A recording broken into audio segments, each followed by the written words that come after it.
కాలేజీలో కావచ్చు, క్లాస్లో కావచ్చు, సహవాసంలో కావచ్చు, మందిరంలో కావచ్చు, ఎక్కడైనా కావచ్చు, నీ బాధ్యత ఏంటి?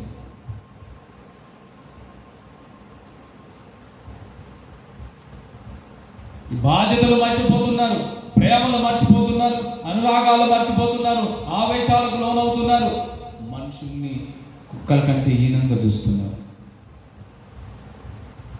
సాటి మనిషి అని మర్చిపోతున్నారు, బయట వాళ్ళను చూచినట్టుగా చూస్తున్నారు, సొంత వారిని అసహించుకుంటున్నారు.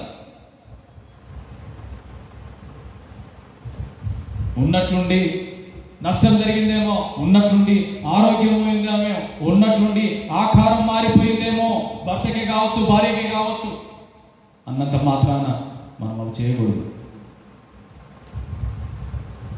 అన్నదమ్ముల్లో ఒక తమ్ముడు ఏమో హెచ్చించబడతాడు, అన్ననేమో కృంగిపోతాడు, ఎవరికెవరు తోడున్నాడు.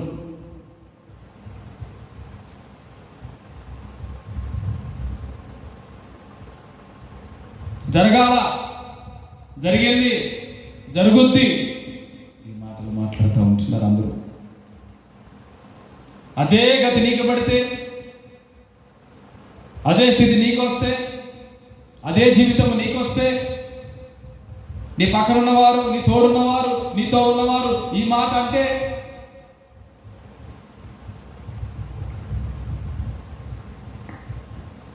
నీకు ఎలా ఉంటుంది? మరి యోసేపు